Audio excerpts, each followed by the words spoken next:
الصلاة والسلام على سيد المرسلين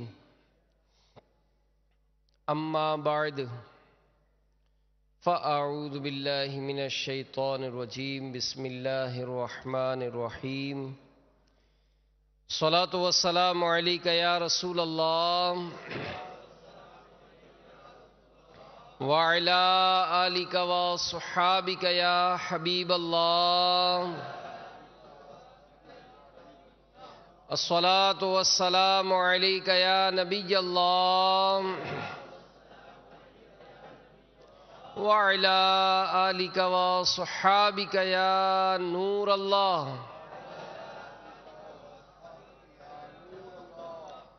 نويت سنة الاعتكاف فرمان مصطفیٰ صلی اللہ تعالی علیہ وآلہ وسلم نیت المؤمن خیر من عملہ، مسلمان کی نیت اس کے عمل سے بہتر ہے۔ اللہ کی رضا کے لیے اور ثواب بڑھانے کے لیے آئیے اچھی اچھی نیتیں کر لیتے ہیں۔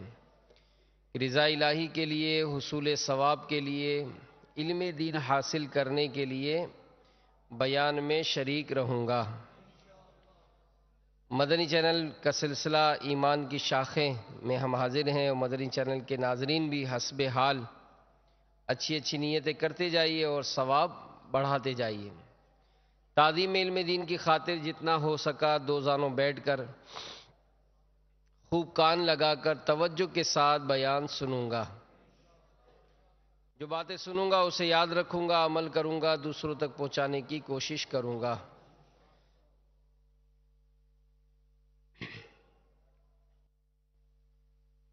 دو جہاں کے سلطان سرور ذیشان محبوب رحمان صلی اللہ تعالی علیہ وآلہ وسلم کا فرمان مغفرت نشان ہے، مجھ پر درود پاک پڑھنا پل صراط پر نور ہے۔ جو روز جمعہ مجھ پر 80 بار درود پاک پڑھے اس کے 80 سال کے گناہ معاف ہو جائیں گے۔ صلو علی الحبیب صلی اللہ تعالی علی محمد وعلی آلہ وصحبہ وبارک وسلم۔ حضرت سیدنا ابو سعید خدری رضی اللہ تعالیٰ عنہ فرماتے ہیں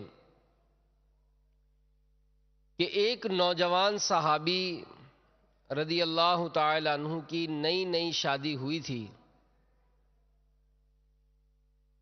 ایک بار جب وہ اپنے گھر تشریف لائے تو دیکھا کہ ان کی دلہن گھر کے دروازے پر کھڑی ہے، مارے جلال کے نیزہ تان کر اپنی دلہن کی طرف لپکے۔ وہ گھبرا کر پیچھے ہٹی اور رو کر پکاری کہ میرے سرتاج مجھے مت ماریے، میں بے قصور ہوں، ذرا گھر کے اندر چل کر دیکھیے کہ کس چیز نے مجھے باہر نکالا ہے۔ چنانچہ وہ صحابی رضی اللہ تعالی عنہ اندر تشریف لے گئے۔ کیا دیکھتے ہیں کہ ایک خطرناک زہریلا سانپ کنڈلی مارے بچھونے پر بیٹھا ہے۔ بے قرار ہو کر سانپ پر وار کر کے اس کو نیزے میں پرو لیا۔ سانپ نے تڑپ کر ان کو ڈس لیا۔ زخمی سانپ تڑپ تڑپ کر مر گیا، اور وہ غیرت مند صحابی رضی اللہ تعالی عنہ بھی سانپ کے زہر کے اثر سے جام شہادت نوش کر گئے۔ صلو علی الحبیب صلی اللہ تعالی علی محمد۔ تو غیرت مند اسلامی بھائیوں، دیکھا آپ نے کہ ہمارے صحابہ کرام علیہم رضوان یہ کس قدر بامروت ہوا کرتے تھے۔ انہیں یہ تک بھی منظور نہ تھا کہ ان کے گھر کی عورت گھر کے دروازے یا کھڑکی میں کھڑی رہے۔ تو اپنی زوجہ کو بنا سوار کر بے پردگی کے ساتھ شادی حال میں لے جانے والوں، بے پردگی کے ساتھ اسکوٹر پر پیچھے بٹھا کر پھرانے والوں، شاپنگ سینٹروں اور بازاروں میں بے پردگی کے ساتھ خریداری سے نہ روکنے والوں کے لیے عبرت ہی عبرت ہے۔ مصطفیٰ جان رحمت صلی اللہ علیہ وآلہ وسلم فرماتے ہیں کہ بے شک جو عورت خوشبو لگا کر مجلس کے پاس سے گزرے تو وہ ایسی ہے، یعنی زانیہ ہے۔ مفسر شہیر حکیم الامت حضرت مفتی احمد یار خان علیہ رحمت الحنان اس حدیث پاک کے تحت فرماتے ہیں کہ کیونکہ وہ اس خوشبو کے ذریعے لوگوں کو اپنی طرف مائل کرتی ہے، اور چونکہ اسلام نے زنا کو حرام کیا اس لیے زنا کے اسباب سے بھی روکا ہے۔ تو میرے میٹھے میٹھے اسلامی بھائیوں، مدنی چینل کے ناظرین، واقعی معاشرے میں بے پردگی بہت عام ہے، اور یہ دنیا اور آخرت میں اللہ تعالیٰ کے قہر و غضب کا سامنا کرانے والا عمل ہے۔ بے پردگی کی سزائیں برداشت نہ ہو سکیں گی۔ حضرت سیدنا امام احمد بن حجر مکی شافعی علیہ رحمت اللہ القوی نقل فرماتے ہیں کہ معراج کی رات سرور کائنات شاہ موجودات صلی اللہ علیہ وآلہ وسلم نے جو بعض عورتوں کے عذاب کے ہولناک مناظر ملاحظہ فرمائے، ان میں یہ بھی تھا کہ ایک عورت بالوں سے لٹکی ہوئی تھی اور اس کا دماغ کھول رہا تھا۔ سرکار صلی اللہ علیہ وآلہ وسلم کی خدمت سراپا شفقت میں عرض کی گئی کہ یہ عورت اپنے بالوں کو غیر مردوں سے نہیں چھپاتی تھی۔ صلو علی الحبیب صلی اللہ تعالی علی محمد، توبوا الی اللہ، استغفر، صلو علی الحبیب صلی اللہ۔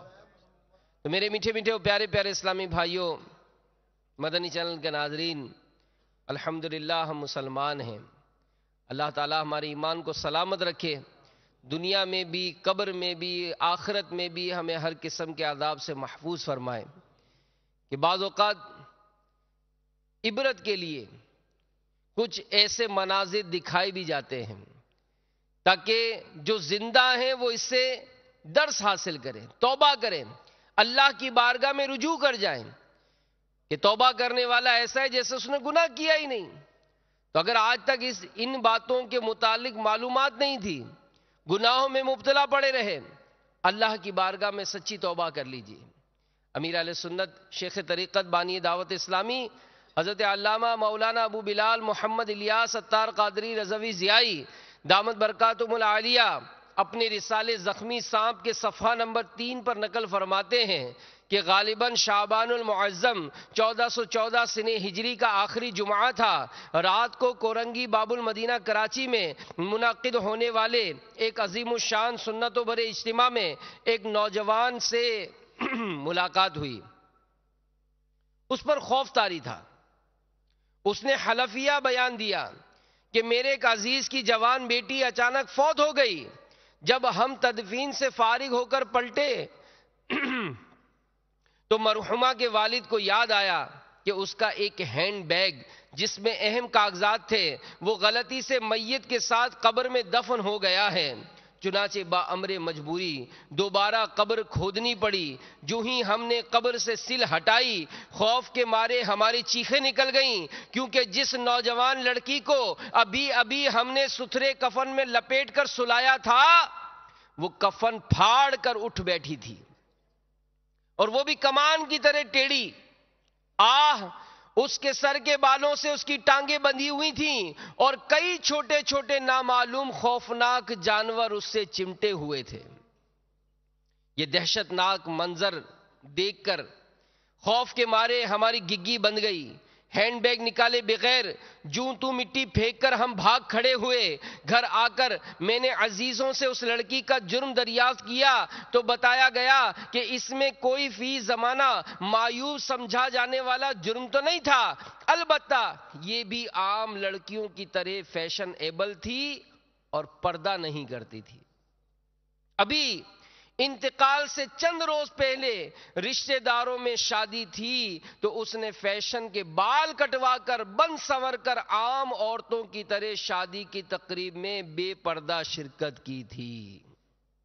اے میری بہنوں صدا پردہ کرو، اے میری بہنوں صدا پردہ کرو، تم گلی کوچوں میں مت پھرتی رہو، ورنہ سن لو قبر میں جب جاؤ گی سانپ بچھو دیکھ کر چلاؤ گی. اے کاش اس بد نصیب فیشن پرست لڑکی کی داستان غم نشان پڑھ کر سن کر ہماری وہ اسلامی بہنیں درس عبرت حاصل کریں جو شیطان کے اکسانے پر اس طرح کے ہیلے بہانے کرتی رہتی ہیں کہ میری مجبوری ہے، ہمارے گھر میں کوئی پردہ نہیں کرتا، خاندان کے رواج کو بھی دیکھنا پڑتا ہے، سارا خاندان پڑھا لکھا ہے، سادہ اور باپردہ لڑکی کے لیے ہمارے یہاں کوئی رشتہ نہیں بھیجتا، بس دل کا پردہ ہوتا ہے، ہماری نیت تو صاف ہے وغیرہ وغیرہ. تو کیا خاندانی رسم و رواج اور نفس کی مجبوریاں عذاب قبر و جہنم سے نجات دلا دیں گی؟ کیا بارگاہ خداوندی عز و جل میں اس طرح کی کھوکھلی مجبوریاں بیان کر کے چھٹکارا حاصل کرنے میں کامیاب ہو جائیں گے؟ اگر نہیں اور واقعی نہیں تو پھر ہر حال میں بے پردگی سے توبہ کرنی پڑے گی. یاد رکھیے لوح محفوظ پر جس کا جہاں جوڑا لکھا ہوتا ہے وہیں شادی ہوتی ہے، ورنہ آئے دن کئی پڑھی لکھی ماڈرن کنواری لڑکیاں پلک جھپکتے میں موت کا شکار ہو کر رہ جاتی ہیں. بلکہ بعض اوقات ایسا بھی ہوتا ہے کہ دلہن اپنی رخصتی سے قبل ہی موت کے گھاٹ اتر جاتی ہے اور اسے روشنیوں سے جگمگاتے خوشبوئیں مہکاتے حجلہ عروسی میں پہنچانے کے بجائے کیڑے مکوڑوں سے لبریز تنگ و تاریک قبر میں اتار دیا جاتا ہے. تو خوشی کے پھول لے گا کب تلک، تو یہاں زندہ رہے گا کب تلک. صلو علی الحبیب صلی اللہ تعالی علی محمد. تو اللہ تعالی ہم سب کی بے حساب مغفرت فرمائے، ہمیں دنیا اور آخرت کی ذلت اور رسوائی سے محفوظ فرمائے. ہماری موت ہو تو قابل رشک موت ہو، ہم عبرت کی موت نہ مریں. ہماری قبر کی کوئی ایسے پردے فاش نہ ہوں جسے لوگ عبرت حاصل کریں. امیر اہل سنت مزید فرماتے ہیں کہ 1986 کے جنگ اخبار میں کسی دکھیاری ماں نے کچھ اس طرح بیان دیا تھا کہ میری سب سے بڑی لڑکی کا حال ہی میں انتقال ہوا ہے، اسے دفن کرنے کے لیے جب قبر کھودی گئی تو دیکھتے ہی دیکھتے اس میں 50-60 سانپ جمع ہو گئے. دوسری قبر کھدوائی گئی، اس میں بھی وہی سانپ آ کر کنڈلی مار کر ایک دوسرے پر بیٹھ گئے. پھر تیسری قبر تیار کی، اس میں ان دونوں قبروں سے زیادہ سانپ تھے. سب لوگوں پر دہشت سوار تھی، وقت بھی کافی گزر چکا تھا. ناچار باہم مشورہ کر کے میری پیاری بیٹی کو سانپوں بھری قبر میں دفن کر کے لوگ دور ہی سے مٹی پھینک کر چلے آئے. میری مرحومہ بیٹی کے ابا جان کی قبرستان سے مکان آنے کے بعد حالت بہت خراب ہو گئی. وہ خوف کے مارے بار بار اپنی گردن جھٹکتے تھے. دکھیاری ماں کا مزید بیان ہے کہ میری بیٹی یوں تو نماز روزہ کی پابند تھی مگر وہ فیشن کیا کرتی تھی. میں اسے محبت سے سمجھانے کی کوشش کرتی تھی مگر وہ اپنی آخرت کی بھلائی کی باتوں پر کان دھرنے کے بجائے الٹا مجھ پر بگڑ جاتی، یہ ذلیل کرتی تھی. افسوس میری کوئی بات میری نادان ماڈرن بیٹی کی سمجھ میں نہ آئی. صلو علی الحبیب.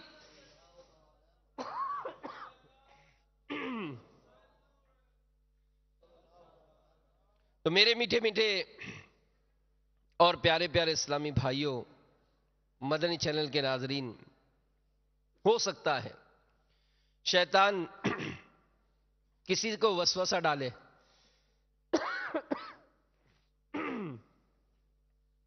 کہ یہ اخباری واقعہ ہے، کیا معلوم سچا بھی ہے یا نہیں، بالفرض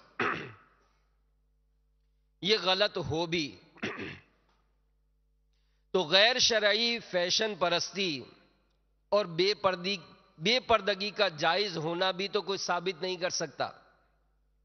حدیث پاک میں ناجائز فیشن کا عذاب ملاحظہ فرمائیے۔ سرکار مدینہ صلی اللہ علیہ وآلہ وسلم کا فرمان عبرت نشان ہے، میں نے کچھ لوگ ایسے دیکھے جن کی کھالیں آگ کی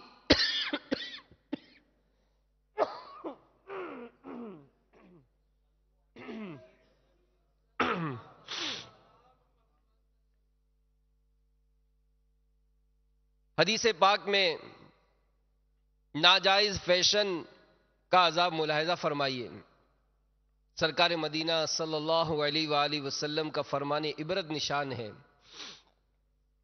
میں نے کچھ لوگ ایسے دیکھے جن کی کھالیں آگ کی کینچیوں سے کاٹی جا رہی تھیں۔ میرے استفسار پر بتایا گیا یہ وہ لوگ ہیں جو ناجائز اشیاء سے زینت حاصل کرتے تھے، اور میں نے ایک گڑھا بھی دیکھا جس میں سے چیخو پکار کی آوازیں آ رہی تھیں۔ میرے دریافت کرنے پر بتایا گیا یہ وہ عورتیں ہیں جو ناجائز اشیاء کے ذریعے زینت کیا کرتی تھیں۔ یاد رکھیے، نیل پالش کی تہ ناخنوں پر جم جاتی ہے، لہذا ایسی حالت میں وضو کرنے سے نہ وضو ہوتا ہے، نہ نہانے سے غسل اترتا ہے۔ جب وضو و غسل نہ ہو تو نماز نہیں ہوتی۔ تو ہرگز شیطان کے اس بہکاوے میں مت آئیے، جیسا کہ بعض نادان لوگ اس طرح کہتے سنائی دیتے ہیں کہ جناب دنیا ترقی کر گئی ہے، معاذ اللہ عز و جل، چادر اور چار دیواری تو انتہا پسند مسلمانوں کا نعرہ ہے، اب تو مردوں اور عورتوں کو شانے سے شانہ ملا کر کام کرنا چاہیے وغیرہ۔ تو یقیناً ایک مسلمان کے لیے قرآن کی دلیل کافی ہوتی ہے، لہذا دل کی آنکھوں سے قرآن پاک کی آیت سنیے اور دل کے کانوں سے سنیے، دل کی آنکھوں سے پڑھیے۔ پارہ 22 سورۃ الاحزاب آیت نمبر 33 میں اللہ تبارک و تعالی ارشاد فرماتا ہے وَقَرْنَ فِي بُيُوتِكُنَّ وَلَا تَبَرَّجْنَ تَبَرُّجَ الْجَاهِلِيَّةِ الْأُولَىٰ۔ میرے آقا اعلی حضرت امام اہل سنت مولانا شاہ امام احمد رضا خان علیہ رحمت الرحمن کنز الایمان شریف میں اس کا ترجمہ کچھ یوں کرتے ہیں، اور اپنے گھروں میں ٹھہری رہو اور بے پردہ نہ رہو جیسے اگلی جاہلیت کی بے پردگی۔ تو آیت بالا بازاروں اور شاپنگ سینٹروں میں بے پردگی کے ساتھ آنے جانے والیوں، خود کو مخلوط تفریح گاہوں کی زینت بنانے والیوں، مخلوط تعلیمی اداروں میں تعلیم پانے والیوں، اسکول یا کالج میں نامحرم استادوں سے پڑھنے اور نامحرموں کو پڑھانے والیوں، دفتروں، کارخانوں، شفا خانوں، مختلف اداروں میں مردوں کے ساتھ بے پردہ یا خلوت یعنی تنہائی میں یا اندیشہ فتنہ ہونے کے باوجود مل جل کر کام کرنے والیوں کو دعوت فکر دے رہی ہے۔ صلو علی الحبیب صلی اللہ تعالی علی محمد۔ تو با حیا خواتین خواہ کچھ بھی ہو جائے بے پردگی نہیں کیا کرتی، جیسا کہ سیدتنا ام خلاد رضی اللہ تعالی عنہا پردہ کیے، منہ پر نقاب ڈالے، اپنے شہید فرزند کی معلومات حاصل کرنے کے لیے بارگاہ رسالت صلی اللہ علیہ وآلہ وسلم میں حاضر ہوئیں۔ کسی نے کہا آپ اس حالت میں بیٹے کی معلومات حاصل کرنے آئی ہیں کہ آپ کے چہرے پر نقاب پڑا ہوا ہے؟ کہنے لگیں اگر میرا بیٹا جاتا رہا تو کیا ہوا، میری حیا تو نہیں گئی۔ اللہ عز و جل کی ان پر رحمت ہو اور ان کے صدقے ہماری بے حساب مغفرت ہو، آمین بجاہ النبی الامین صلی اللہ تعالی علیہ وآلہ وسلم۔ تو اے کاش اس حکایت سے ہماری وہ اسلامی بہنیں درس حاصل کریں جو بے پردگی کے لیے طرح طرح کے بہانے تراشتی ہیں. کوئی کہتی ہے کیا کروں میں تو بیوہ ہوں، کوئی کہتی ہے بچوں کا پیٹ پالنے کے لیے دفتر میں غیر مردوں کے ساتھ بے پردگی یا خلوت یعنی تنہائی میں یا اندیشہ فتنہ ہونے کے باوجود نوکری کرنی پڑتی ہے، کرنی پڑ گئی ہے. حالانکہ حصول معاش کے لیے کوئی گھریلو کسب بھی ممکن تھا، لیکن مدنی سوچ کہاں سے لائیں؟ کیا پہلے کی باپردہ خواتین بیوہ نہیں ہوتی تھیں؟ ان پر مصیبتیں نہیں پڑتی تھیں؟ کیا اسیران کربلا رضی اللہ تعالی عنہم پر آفتوں کے پہاڑ نہیں ٹوٹے تھے؟ کیا معاذ اللہ عز و جل کربلا والی عفت معاب بیبیوں رضی اللہ تعالی عنہم نے پردہ ترک کیا تھا؟ نہیں اور ہرگز نہیں. تو پھر مہربانی فرما کر اپنی ناتوانی پر ترس کھائیے، اپنے کمزور وجود کو قبر و جہنم کے عذاب سے بچانے کی خاطر پردہ اختیار کیجئے. خدا کی قسم وہ بے پردگی چھوٹی مصیبت نہیں ہو سکتی جو کہ اللہ عز و جل کے عذاب میں پھنسا کر رکھ دے، والعیاذ باللہ تعالی. تو میرے میٹھے میٹھے اور پیارے پیارے اسلامی بھائیوں، مدنی چینل کے ناظرین، زندگی گزارنے میں ہم کو بہت سارے معاملات کا سامنا کرنا پڑتا ہے. آئیے امیر اہل سنت ہماری مزید رہنمائی فرما رہے ہیں. کیا ہی اسلامی بھائی ہوں یا کیا ہی اسلامی بہنیں ہوں، کس طرح سے ایک دوسرے کے ساتھ ہمیں شرعی احکامات کی پابندی کرنی ہے. اس ضمن میں آپ نے اپنے رسالے زخمی سانپ میں 21 مدنی پھولوں کا گلدستہ عطا فرمایا ہے. آئیے اسے بھی اپنے دل کے مدنی گلدستے میں سجاتے ہیں. نمبر 1، ہمارے میٹھے میٹھے آقا صلی اللہ علیہ وآلہ وسلم عورت کا ہاتھ ہاتھ میں لیے بغیر فقط زبان سے بیعت لیتے تھے. نمبر 2، عورت کا اپنے پیر و مرشد سے بھی اسی طرح پردہ ہے جس طرح دیگر نامحرموں سے. عورت اپنے پیر کا ہاتھ نہیں چوم سکتی، اپنے سر پر ہاتھ نہ پھرائے، پیر صاحب کے ہاتھ پاؤں بھی نہ دابے. نمبر 3، مرد و عورت آپس میں ہاتھ نہیں ملا سکتے. فرمان مصطفیٰ صلی اللہ علیہ وآلہ وسلم، تم میں سے کسی کے سر میں لوہے کی کیل ٹھونک دی جاتی، اس سے بہتر ہے کہ وہ کسی ایسی عورت کو چھوئے جو اس کے لیے حلال نہیں. نمبر 4، عورت اجنبی مرد کے جسم کے کسی بھی حصے کو نہ چھوئے، جبکہ دونوں میں سے کوئی بھی جوان ہو اس کو شہوت ہو سکتی ہے، اگرچہ اس بات کا دونوں کو اطمینان ہو کہ شہوت پیدا نہیں ہوگی. نمبر 5، نامحرم کے ہاتھ سے عورت کا چوڑیاں پہننا گناہ ہے، دونوں گناہگار ہیں. نمبر 6، بہت چھوٹے بچے کے لیے عورت یعنی چھپانے کا عضو نہیں، اس کے بدن کے کسی بھی حصے کو چھپانا فرض نہیں. پھر جب کچھ بڑا ہو گیا تو اس کے آگے اور پیچھے کا مقام چھپانا ضروری ہے.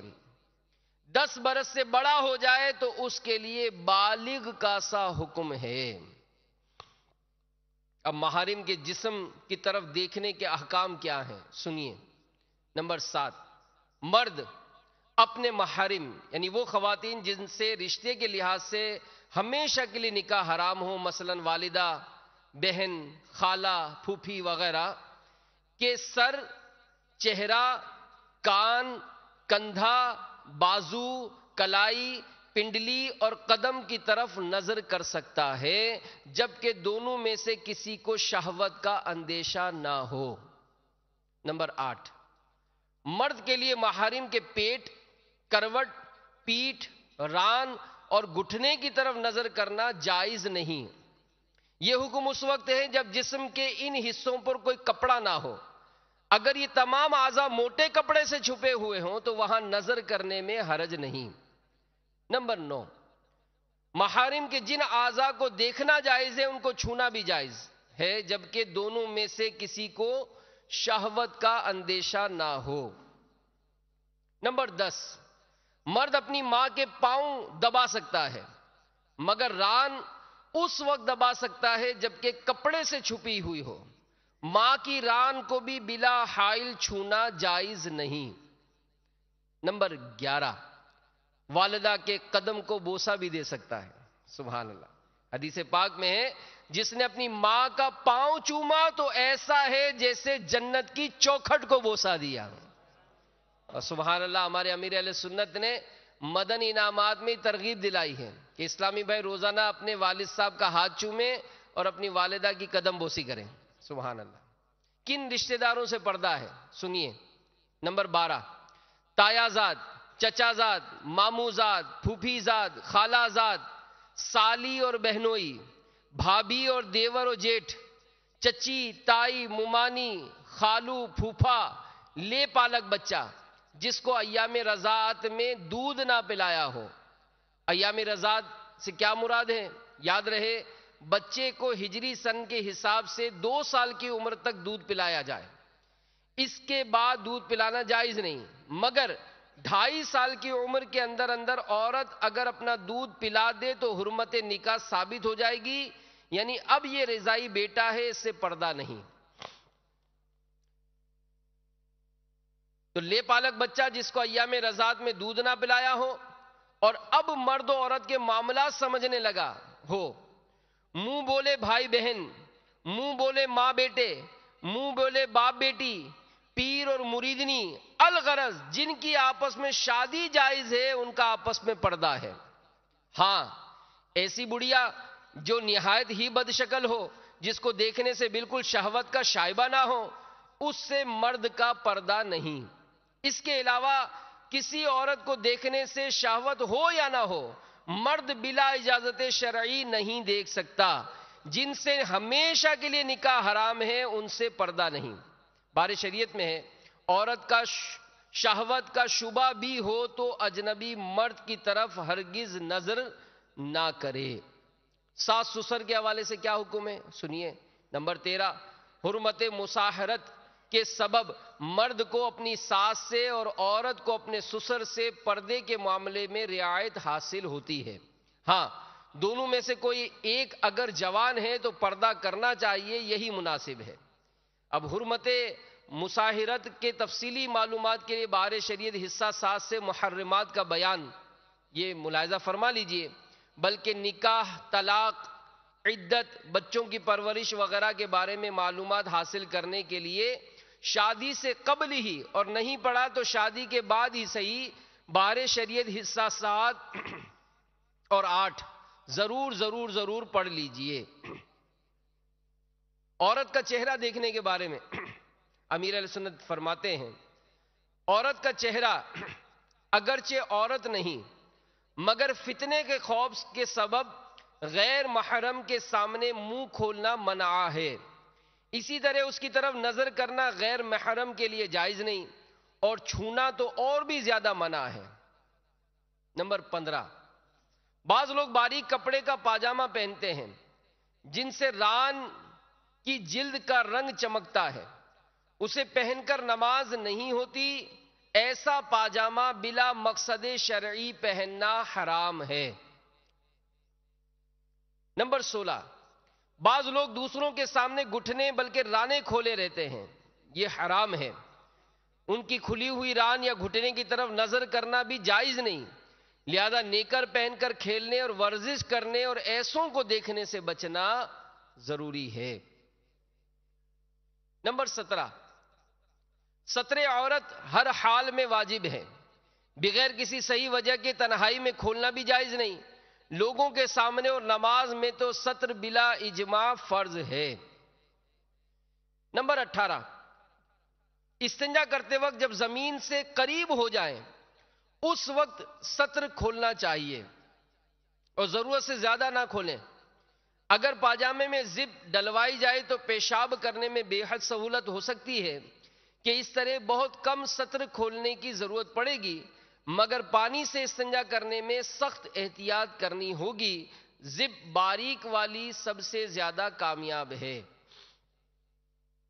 نمبر 19، مرد دوسرے مرد کے ناف سے لے کر گھٹنے تک کا کوئی حصہ نہیں دیکھ سکتا اور عورت بھی دوسری عورت کے ناف سے گھٹنے تک کا کوئی حصہ نہیں دیکھ سکتی. عورت کے باقی اعضاء پر نظر کر سکتی ہے جبکہ شہوت کا اندیشہ نہ ہو. نمبر 20، منہ زیر ناف مونڈ کر ایسی جگہ پھینکنا درست نہیں جہاں دوسرے کی نظر پڑے. نمبر 21، عورتوں کے لیے لازم ہے کہ کنگا کرنے یا سر دھونے میں جو بال نکلیں انہیں کہیں چھپا دیں کہ غیر مرد کی ان پر نظر نہ پڑے. نمبر 22، حیض کا لتا ایسی جگہ ہرگز نہ پھینکیں جہاں دوسروں کی نظر پڑے. نمبر 23، حدیث شریف میں ہے اللہ تعالیٰ اس قوم کی دعا قبول نہیں اللہ عز و جل اس قوم کی دعا نہیں قبول فرماتا جن کی عورتیں جھانجھن پہنتی ہوں. اللہ عز و جل اس قوم کی دعا نہیں قبول فرماتا جن کی عورتیں جھانجھن پہنتی ہوں. حدیث پاک میں جس باجے دار جھانجھن پہننے کی ممانعت کی گئی اس سے مراد گھنگرو والا زیور ہے. اس سے سمجھنا چاہیے کہ جب زیور کی آواز عدم قبول دعا یعنی دعا قبول نہ ہونے کا سبب ہے تو خاص عورت کی اپنی آواز کا بلا اجازت شرعی غیر مردوں تک پہنچنا اور اس کی بے پردگی کیسی موجب غضب الہی ہوگی. تو پردے کی طرف سے بے پرواہی تباہی کا سبب ہے.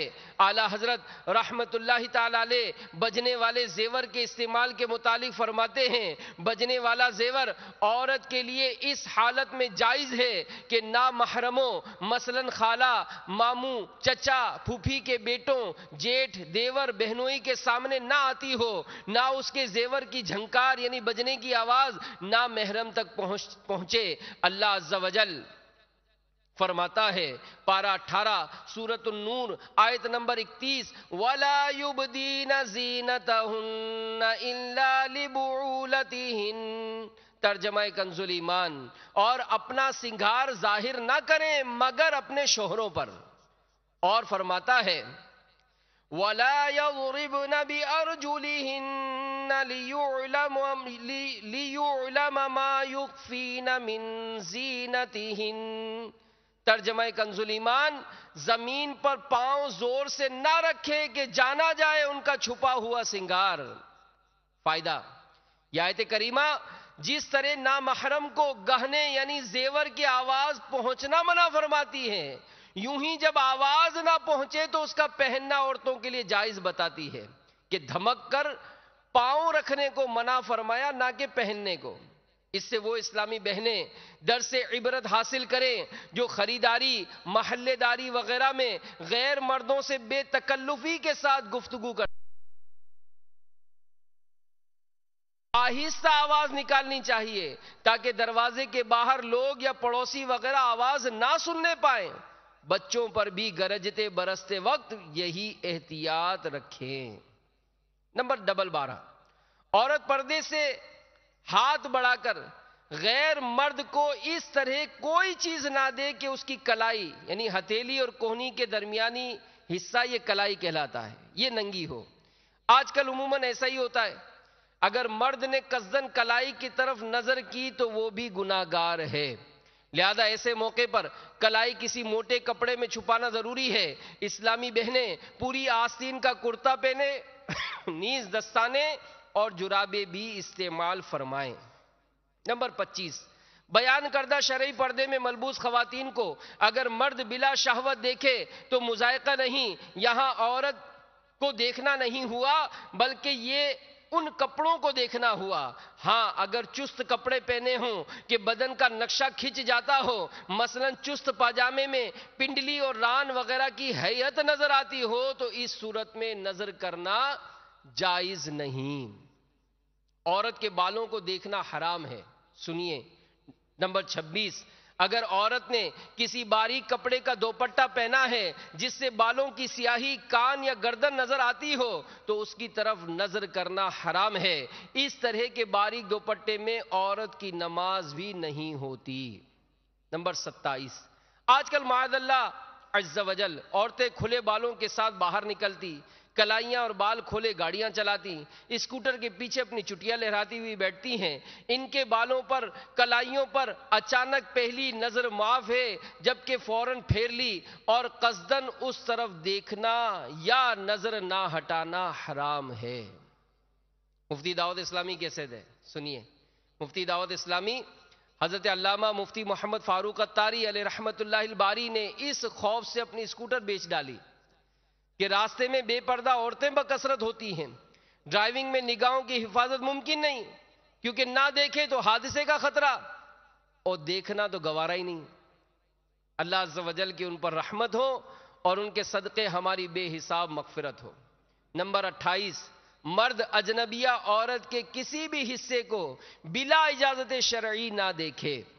نمبر 29، اگر کوئی طبیبہ نہ ملے تو بامر مجبوری عورت طبیب کو حسب ضرورت اپنے جسم کا بیماری والا حصہ دکھا سکتی ہے، اور اب طبیب ضرورتاً چھو بھی سکتا ہے، ضرورت سے زیادہ جسم ہرگز نہ کھولے۔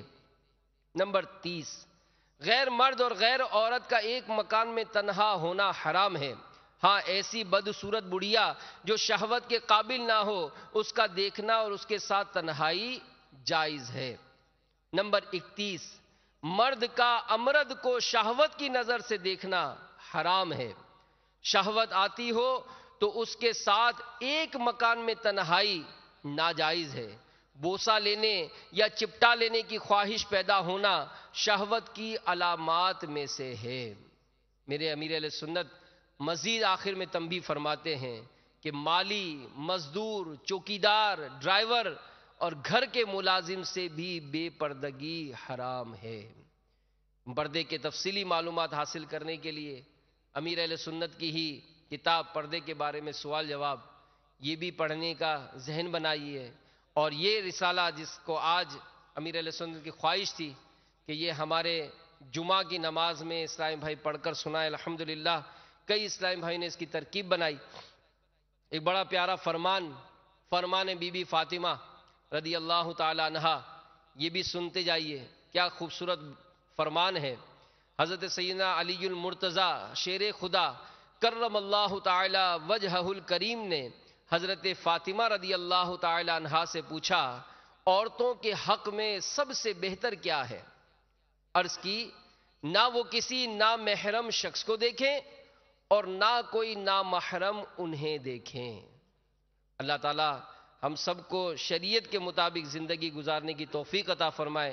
تو یہ رسالہ جس کو میں نے پڑھ کر سنایا، صرف 4 روپیہ ہدیہ پر، صرف 4 روپیہ ہدیہ پر مکتبۃ المدینہ پر طلب کیا جا سکتا ہے۔ اب اس سے اندازہ لگائیں کہ اس میں جو احکامات ہیں، یہ تو یوں سمجھ لیں کہ یہ زبانی یاد کرنے والے احکامات ہیں، کہ ہم کسی طرح ان کو زبانی ہی یاد کر لیں، بار بار تکرار کرتے رہیں۔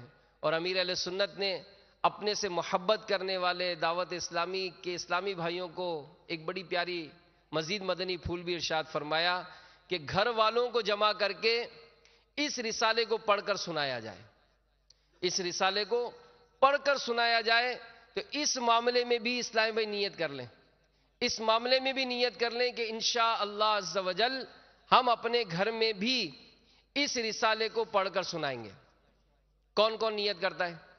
مدنی چینل کے ناظرین بھی نیت کر لیں کہ مرشد نے فرمایا ہے انشاءاللہ عز و جل ہم ضرور اس کو اپنے گھر والوں کو جمع کر کے پڑھ کر سنائیں گے، اور یقیناً امیر اہل سنت کی تحریر ہے، اللہ کے ولی کی تحریر ہے، انشاءاللہ عز و جل جب یہ پڑھ کر سنائیں گے اس کی برکتیں کچھ اور ہوں گی۔ تو اللہ تعالی ہم سب کو شریعت و سنت کے مطابق زندگی گزارنے کی توفیق عطا فرمائے۔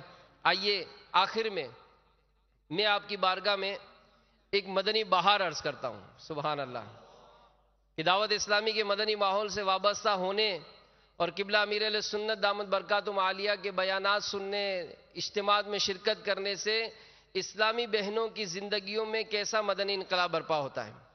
باب المدینہ کراچی کی ایک اسلامی بہن کے بیان کا لب لباب ہے کہ دعوت اسلامی کے مدنی ماحول سے وابستہ ہونے سے پہلے میں بہت زیادہ فیشنیبل تھی، فون کے ذریعے غیر مردوں سے دوستی کرنے میں بڑا لطف آتا، آس پڑوس کی شادیوں میں رسم مہندی وغیرہ کے موقع پر مجھے خاص بلایا جاتا، وہاں میں نہ صرف خود ڈانس کرتی بلکہ دوسری لڑکیوں کو بھی ڈانڈیا سکھا کر اپنے ساتھ نچوایا کرتی تھی. ڈھیروں گانے مجھے زبانی یاد تھے. آواز چونکہ اچھی تھی اس لیے میری سہیلیاں مجھ سے اکثر گانے سننے کی فرمائش کیا کرتی. بدقسمتی سے گھر میں ٹی وی بہت دیکھا جاتا تھا جس کی وجہ سے گناہوں کے دلدل میں دھستی چلی گئی. افسوس کہ میں نے اپنی زندگی کے قیمتی لمحات عذابات جہنم کے حقدار بننے میں صرف کر رہی تھی. ربیع النور شریف کی ایک سہانی شام تھی. سبحان اللہ. نماز مغرب کے بعد میرے بڑے بھائی گھر آئے تو ان کے ہاتھ میں امیر اہل سنت کے بیانات کی کیسٹیں تھیں. ایک بیان کا نام قبر کی پہلی رات تھا. قبر کا مرحلہ کس قدر کٹھن ہے اس کا احساس مجھے یہ بیان سن کر ہوا. افسوس میرے دل پر گناہوں کی لذت کا اس قدر غلبہ تھا مجھ میں کوئی خاص تبدیلی نہ آئی. ہاں اتنا فرق ضرور پڑا کہ اب گناہوں پر ندامت ہونے لگی تھی. کچھ ہی دن بعد پڑوس میں دعوت اسلامی کی ذمہ دار اسلامی بہنوں نے 11ویں شریف کے سلسلے میں اجتماعی ذکر و نعت رکھا. میں نے بھی جانے کا ارادہ کیا مگر افسوس کہ وہاں جانے کے لیے خوب میک اپ کیا, جدید فیشن کا لباس پہنا. ایک اسلامی بہن نے بیان کیا جسے سن کر میرے دل کی دنیا زیر و زبر ہو گئی. بیان کے بعد جب امیر اہل سنت کے استغاثیائی کلام یا غوث بلاؤ مجھے بغداد بلاؤ پڑھا گیا تو اس کے پر تاثیر اشعار نے گویا گرم لوہے پر ہتھوڑے کا کام کیا اور یوں دعوت اسلامی کے سنت و برے ماحول میں وابستہ ہوئی اور اس کی برکت سے نیکیوں کی شاہراہ پر ایسی گامزن ہوئی کہ میں جو پہلے باہر نکلتے وقت دوپٹہ ٹھیک سے نہیں اوڑھتی تھی کچھ ہی عرصے میں مدنی برقع پہننے کی سعادت پانے لگی. الحمدللہ دعوت اسلامی کے مدنی ماحول سے وابستہ ہو کر مدنی کاموں کی دھومیں مچانے میں مصروف ہوں. تو اللہ تعالی ہم کو بھی ہمارے گھر والوں کو بھی شریعت کے مطابق زندگی گزارنے کی توفیق عطا فرمائے. آمین بجاہ النبی الامین صلی اللہ تعالی علیہ وآلہ وسلم. آج ایک اور اعلان بھی سماعت فرمائے کہ کل جیسے ہفتہ ہے اور ہر ہفتے کو مدنی مذاکرے کا سلسلہ ہوتا ہے, کل کا جو مدنی مذاکرہ ہے اس کی ایک اہمیت یوں ہے کہ کل یہاں عالمی مدنی مرکز فیضان مدینہ میں 100 سے زائد تبرکات کی زیارت کرائی جائے گی. 8:30 بجے انشاءاللہ عز و جل مدنی مذاکرے کا آغاز ہوگا اور تقریباً 10 بجے کے بعد سے لے کر رات گئے تک فیضان مدینہ میں انشاءاللہ 100 سے زیادہ تبرکات کی زیارت کرائی جائے گی. تو یہ تو ایسا ہے کہ جو ملک بھر میں جہاں جہاں مجھے سن رہے ہیں اگر کوشش کریں یہاں آنے کی تو آپ کو دعوت ہے. انشاءاللہ براہ راست ان تبرکات کی زیارت کریں گے اور جو ہیں یہاں موجود وہ تو نیت کر لیں کہ انشاءاللہ شرکت کریں گے. بالکل تیار ہو کر عشاء کی نماز سے پہلے سارے معاملات سے فارغ ہو کر انشاءاللہ چل زیارت ہوں گے انشاءاللہ. مرشد کس طرح زیارت کرتے ہیں یہ بھی ہم انداز سیکھیں گے, کس طرح تبرکات کی زیارت ہوتی ہے. تو بہت پیارے پیارے تبرکات انشاءاللہ عز و جل یہاں اہتمام کیا جا رہا ہے. اس کی دعوت کو بھی عام کیجئے. باب المدینہ کے جو اسلام میں مجھے سن رہے ہیں وہ بھی کل کا جدول ایسا بنا لیں کہ اب کہیں نہیں جانا, فیضان مدینہ جانا ہے. تو فیضان مدینہ انشاءاللہ تبرکات کی زیارت میں شرکت کریں گے, میسج کے ذریعے, زبانی فون کے ذریعے انشاءاللہ عز و جل اس کی دعوت کو خوب عام کریں گے. اللہ تعالی ہم سب کو عمل کی توفیق عطا فرمائے. آمین بجاہ النبی الامین صلی اللہ تعالی علیہ وآلہ وسلم. صلو علی الحبیب صلی اللہ تعالی علی محمد. قرآن تو ایمان بتاتا ہے,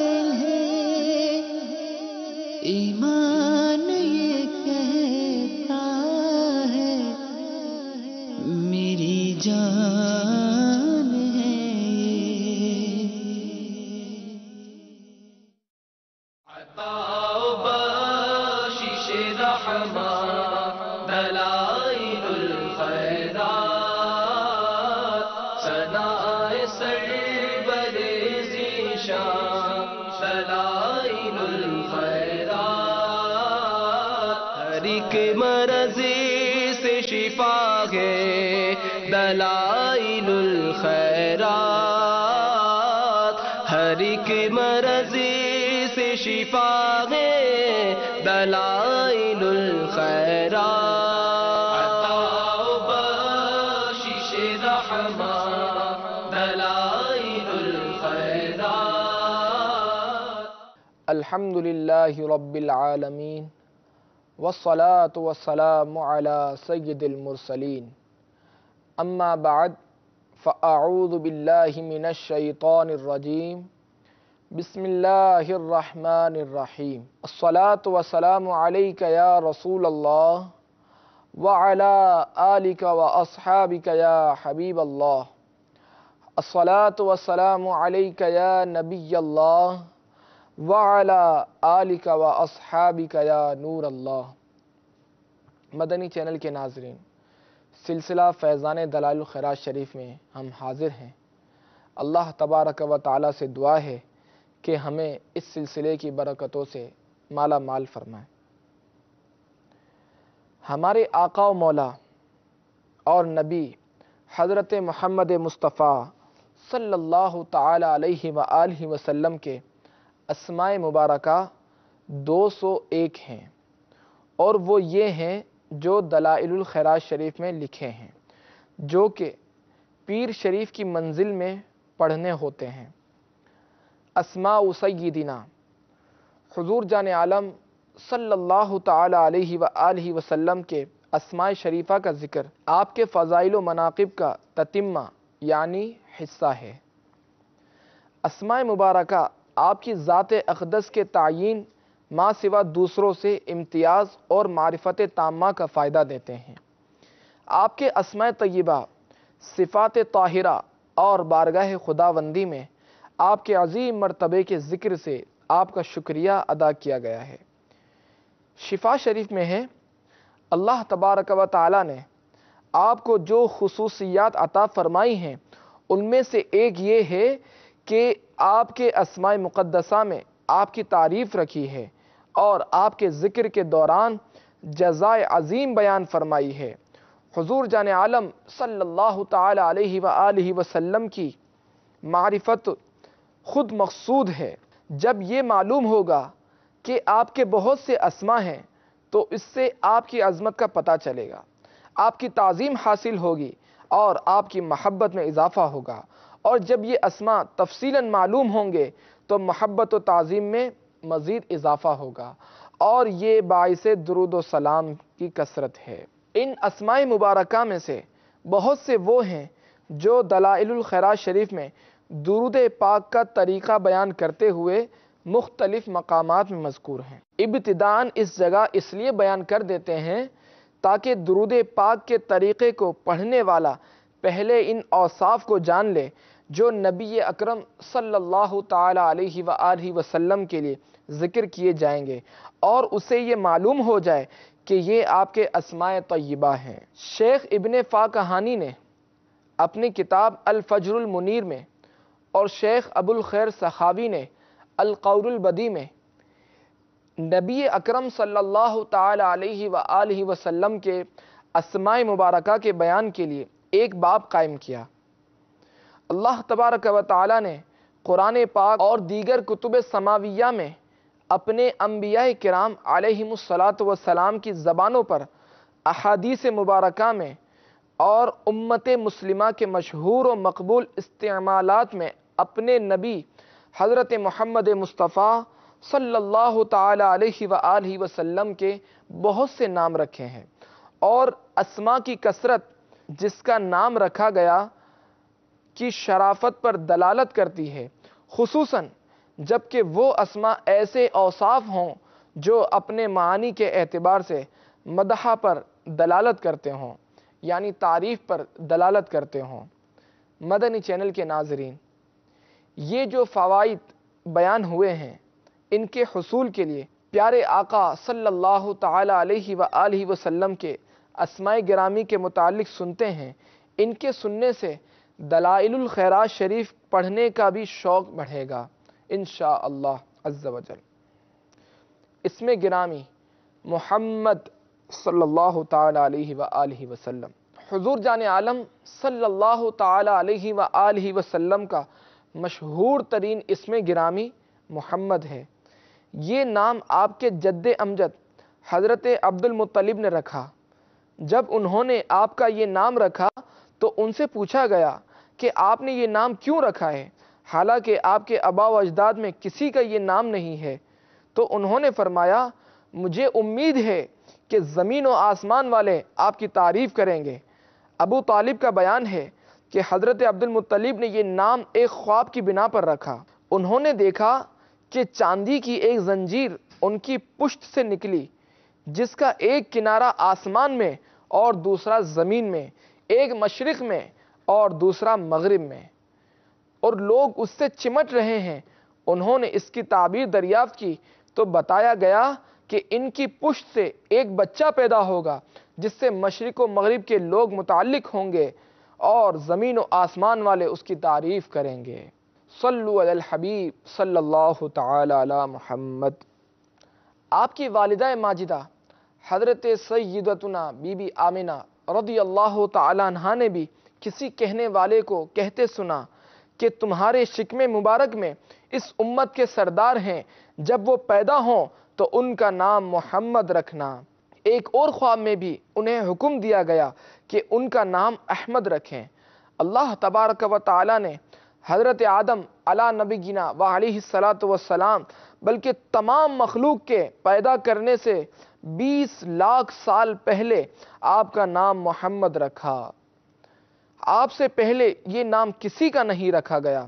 البتہ جب آپ کا زمانہ قریب ہوا اور اہل کتاب نے آپ کے زمانے کے قرب کی خبر دی تو نبوت کی امید میں کچھ لوگوں نے اپنی اولاد کا یہ نام رکھا، جن کی تعداد 15 ہے۔ حالانکہ اللہ تبارک و تعالی بہتر جانتا ہے کہ کسے رسالت عطا فرمائے۔ امام مسلم، امام احمد میں، حکیم ترمذی کی روایت میں ہے کہ آپ سے پہلے کسی کا نام احمد نہیں رکھا گیا۔ ایک جماعت نے نبی اکرم صلی اللہ تعالی علیہ وآلہ وسلم کے اسماء شریفہ کی گنتی کی کوشش کی۔ بعض نے زیادہ بیان کیے، بعض نے کم، ہر ایک نے اپنی طاقت اور اطلاع کے مطابق بیان کیے اور کوشش کی کہ صرف وہی بیان کیے جائیں جنہیں انہوں نے اسماء سمجھا ہے، اوصاف بیان نہیں کیے۔ دوسرے گروہ نے تمام وہ الفاظ گنوا دیے جو آپ کے لیے استعمال کیے گئے، اگرچہ وہ وصف ہی ہوں۔ بعض صوفیاء کرام نے فرمایا اللہ تبارک و تعالیٰ کے 1000 نام ہیں اور نبی اکرم صلی اللہ تعالی علیہ وآلہ وسلم کے بھی 1000 نام ہیں۔ یہ قول ابن عربی نے عارضیۃ الاحوذی میں نقل کیا ہے۔ ابن فارس سے منقول ہے کہ نبی کریم صلی اللہ تعالی علیہ وآلہ وسلم کے اسماء شریفہ 2020 ہیں۔ صاحب دلائل الخیرات رحمۃ اللہ تعالی علیہ نے وہی بیان کیے ہیں جو شیخ ابو عمران الزناتی رحمۃ اللہ تعالی علیہ نے جمع کیے ہیں۔ پھر حضرت شیخ سلیمان جزولی رحمۃ اللہ تعالی علیہ نے شیخ ابو عمران کی ترتیب اور ان کے الفاظ کے مطابق اسماء شریفہ ذکر کیے، اور پھر ابتدا میں نبی اکرم صلی اللہ تعالی علیہ وآلہ وسلم کے وہ اسماء گرامی ذکر کیے جو حمد سے ماخوذ نکلیں۔ یہ آپ کے ذاتی اسماء ہیں، باقی اوصاف انہی کی طرف راجع ہیں۔ احمد ہے جو افعل کے وزن پر ہے اور حامد ہونے میں مبالغہ پر دلالت کرتا ہے۔ اس کا مفاد یہ ہے کہ آپ اللہ تبارک و تعالیٰ کی تعریف کرنے میں اس حد پر فائز ہیں کہ اس کے بعد کسی انسان کے لیے کوئی حد نہیں۔ اس میں گرامی محمد ہے، یہ ایسا صیغہ ہے جو محمود ہونے میں مبالغہ یعنی زیادتی اور اس حد تک کثرت پر دلالت کرتا ہے کہ اس کی گنتی نہیں ہو سکتی۔ ان دو ناموں میں اسم محمد بہت ہی مشہور ہے۔ اسی کا کلمہ توحید لا الہ الا اللہ محمد رسول اللہ میں ذکر ہے، کیونکہ آپ کے مقام محبوبیت کے یہی زیادہ مناسب ہے۔ بعض حضرات نے فرمایا کہ یہ اسم مبارک تمام جہانوں میں سب سے زیادہ مشہور ہے، سننے والوں کے لیے سب سے زیادہ پر لطف، اور حضور جان عالم صلی اللہ تعالی علیہ وآلہ وسلم پر صلاۃ و سلام بھیجنے کے شوق کا سب سے بڑا سبب ہے۔ صلو علی الحبیب صلی اللہ تعالی علی محمد۔ حضرت شیخ سلیمان جزولی رحمۃ اللہ تعالی علیہ نے اسی کا پہلے ذکر کیا ہے۔ یہ نبی اکرم صلی اللہ تعالی علیہ وآلہ وسلم کا اسم ذاتی ہے۔ اللہ تبارک و تعالی نے فرمایا محمد الرسول اللہ، یہ دراصل باب تفعیل کا اسم مفعول اور صیغہ صفت ہے، پھر اسے نقل کر کے نام بنا دیا گیا۔ یہ مبالغہ کا صیغہ ہے۔ محمد کا معنی ہے الذی یحمد حمدن بعد حمدن، یعنی وہ ذات جس کی بار بار تعریف کی جائے۔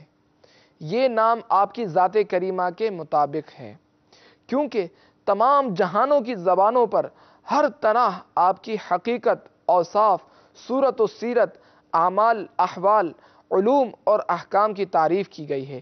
تمام جہان آپ کے آگے پست اور آپ ہی کی بدولت ظہور پذیر ہے، لہٰذا آپ زمین و آسمان اور دنیا و آخرت میں محمود ہیں۔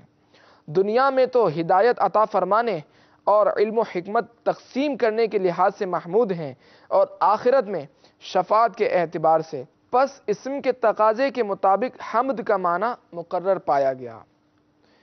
اس کے باوجود آپ ہی حامد ہیں۔ پس اللہ تبارک و تعالیٰ کی حمد جس نے بھی کیے آپ ہی کی تعلیم سے کی ہے، اس لیے کہ خالق و مخلوق کے درمیان آپ ہی واسطہ عظمیٰ ہیں، لہٰذا آپ ہی حامد ہیں۔ بانداز دیگر یوں بھی کہا جا سکتا ہے کہ علی الاطلاق اور بالتحقیق آپ ہی اللہ تبارک و تعالیٰ کے حامد ہیں۔ آپ نے اللہ تبارک و تعالیٰ کی حمد کی تو اللہ تبارک و تعالیٰ نے آپ کی تعریف بندوں کی زبان پر جاری کر دی، لہٰذا آپ حامد بھی ہیں اور محمود بھی۔ اسی لیے آپ کا اسم شریف آسمانوں میں احمد اور زمین میں محمد ہے۔ لہٰذا حضور جان عالم صلی اللہ تعالی علیہ وآلہ وسلم حمد کرنے والوں میں بھی سب سے بہتر ہیں، اور جن کی حمد کی گئی ان سے بھی افضل ہیں۔ اور حقیقت یہ ہے کہ مخلوق میں سے اگر کسی نے تعریف کی ہے یا کسی کی تعریف کی گئی ہے وہ آپ ہی کی ذات ہے، اور کیوں نہ ہو کہ قیامت کے دن لواء الحمد آپ ہی کے دست اقدس میں ہوگا۔ آپ ہی صاحب مقام محمود ہیں، جہاں اولین و آخرین آپ کی تعریف کریں گے۔ حضور پر نور شافع یوم النشور صلی اللہ تعالی علیہ وآلہ وسلم پہلے احمد اور پھر محمد ہوئے، کیونکہ آپ نے پہلے اللہ تبارک و تعالیٰ کی تعریف کی، پھر لوگوں نے آپ کی تعریف کی۔ وجود میں بھی یہی صورت تھی، کیونکہ آپ کا نام احمد پہلی کتابوں میں اور محمد قرآن پاک میں رکھا گیا۔ نیز اسم احمد اسم تفضیل سے منقول ہے، جو فضیلت اور زیادتی پر دلالت